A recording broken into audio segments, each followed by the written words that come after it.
पारनेरमध्ये मस्सा जोगची पुनरावृत्ती, अपहरण करून बेदम मारहाण, नगरसेवक युवराज पठारेसह 5 जणांविरुद्ध गुन्हा दाखल। गणपती देवस्थानच्या जमिनीवरील अतिक्रमण काढण्यासंदर्भात उच्च न्यायालयाने दिलेले आदेश अंमलबजावणी करण्याच्या मागणी केल्याच्या रागातून पारनेर नगरपंचायतीचे नगरसेवक युवराज पठारे व इतर देवस्थान समितीच्या सदस्यांचे अपहरण करून त्यास बेदम मारहाण केल्याची घटना घडली आहे। बीड जिल्ह्यातील मस्साजोग प्रकरणाला साजेसा प्रकार पारनेर तालुक्यात घडला, त्यामुळे एकच खळबळ माजली आहे। या प्रकरणी प्रमुख आरोपी नगरसेवक युवराज पठारे हा भाजपाचे मंत्री राधाकृष्ण विखे तसेच अजित पवार गटाचे आमदार काशीनाथ दाते यांचे निकटवर्ती आहे। या संदर्भात सुनील भाऊसाहेब चौधरी राहणार डिकसळ हल्ली गणपती फाटा गौरीनंदन मंगल कार्यालय पारनेर यांनी पोलीस फिर्यादीमध्ये म्हटलं आहे। चौधरी हे लोकजागृती सामाजिक संस्थेमध्ये सामाजिक काम करतात। पारनेर शहरातील गणपती देवस्थान ते सदस्य आहेत। पारनेर शहरात पारनेर सुपा रस्त्यालगत देवस्थानची तब्बल 36 एकर जमीन आहे। देवस्थानच्या जमिनीवरती युवराज कुंडलिक पठारे, नामदेव पठारे, बाळासाहेब पठारे व इतरांनी अतिक्रमण केलं आहे। अतिक्रमण काढावे म्हणून 2018 मध्ये देवस्थानच्या ट्रस्टींनी मुंबई उच्च न्यायालयाच्या औरंगाबाद खंडपीठामध्ये याचिका दाखल केली होती। या याचिकेवरती सुनावणी होऊन न्यायालयाने जिल्हाधिकाऱ्यांमार्फत पारनेर नगरपंचायतीकडे अतिक्रमण काढण्यासंदर्भात नोटीसही पाठवली होती। 7 दिवसापूर्वी नगरपंचायतीच्या वतीने अतिक्रमण धारकांना नोटीसा बजावण्यात आल्या होत्या। नोटीस बजावल्यानंतर पारनेर न्यायालयात युवराज पठारे यांची भेट झाली। त्यावेळेस त्यांना आपणास भेटून यात पडू नकोस नाहीतर तुला जीवे ठार मारील अशी धमकी दिली होती, असे सुनील चौधरी यांनी फिर्यादीमध्ये नमूद केलंय।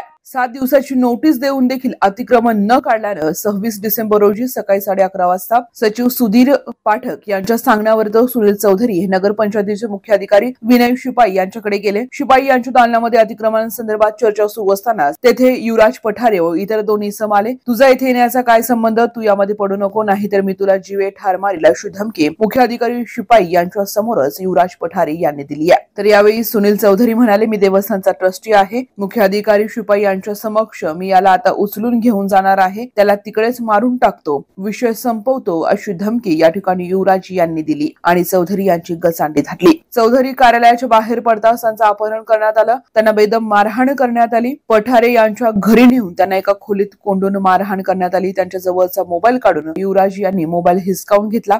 मोटरसायकलची चावी, पैशाचं पाकिटही काढून घेतलं। युवराज पठारे आणि त्यांचा भाऊ यशवंत उर्फ आबा कुंडलिक पठारे, चुलत भाऊ बाळासाहेब पठारे, युवराज पठारेचे वडील कुंडलिक पठारे आणि युवराज यांची पत्नी आणि इतर 7 ते 8 जणांनी त्यांना बेदम मारहाण केली। मारहाण सुरू असताना युवराज पठारे याला जिवंत सोडू नका असं म्हणत होता। मारहाणीत सुनील यांच्या तोंडास, डोक्यास, पूर्ण शरीरावरती मार लागलाय। तर या ठिकाणी पोलीस दाखल झाल्यानंतर घरामध्ये चोरी झाली आहे असं पठारे परिवारातील सदस्य सांगत होते। या सगळ्या गोष्टी फिर्यादी चौधरी यांनी फिर्यादीमध्ये नमूद केल्यात। पारनेरमधील नगरसेवकच अशा पद्धतीनं कृत्य करत आहे, त्यामुळे बीड जिल्ह्यातील मस्साजोगची पुनरावृत्ती पारनेरमध्ये झाली अशी चर्चा आता रंगू लागली आहे। गणपती देवस्थानच्या वादात ट्रस्टींचं अपहरण आणि जीवे मारण्याचा प्रयत्न झाला। Bureau report, news mall 18 Ahmednagar. मी आज गणपती देवस्थान प्रकरणी नोटीस इश्यू करण्यासाठी सीओची भेट घेण्यासाठी गेलो होतो। ऑलरेडी त्यांना 7 दिवसाचं अतिक्रमण काढण्यासाठी गणपती देवस्थान 7 दिवसांचं अतिक्रमण काढण्यासाठी नोटीस इश्यू झाल्या होत्या। त्याची मुदत संपली होती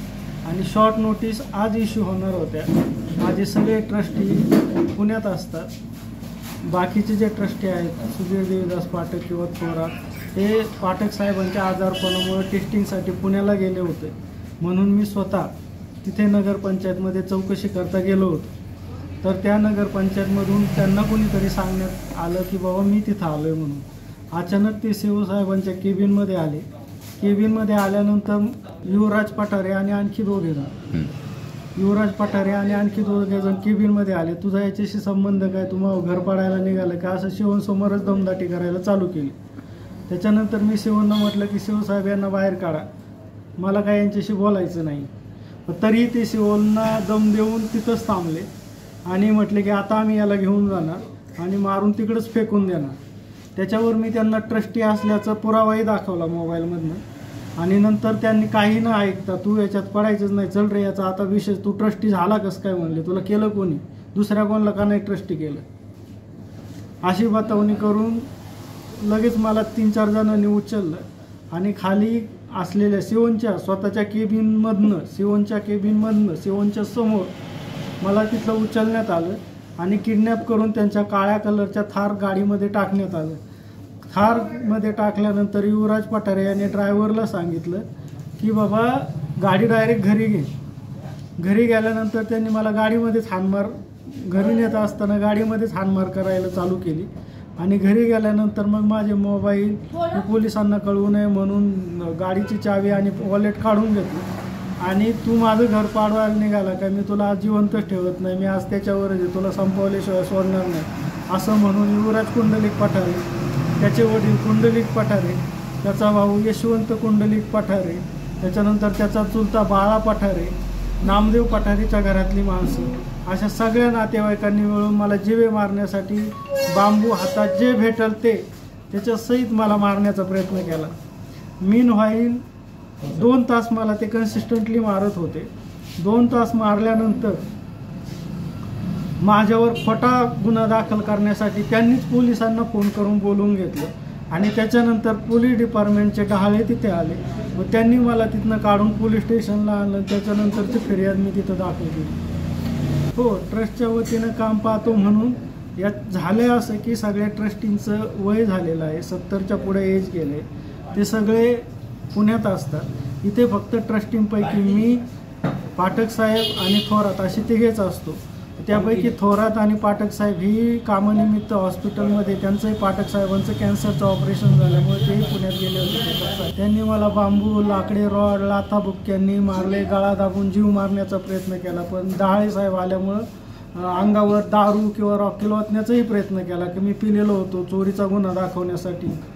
आणि त्याच्यानंतर डहाळे साहेब तिथं आल्यानंतर मग त्यांनी मला पोलीस स्टेशनला आणलं. हो, इथे अंगावर वळ आहे, पाठीमागे आहे, हातालाही मारलेलं आहे.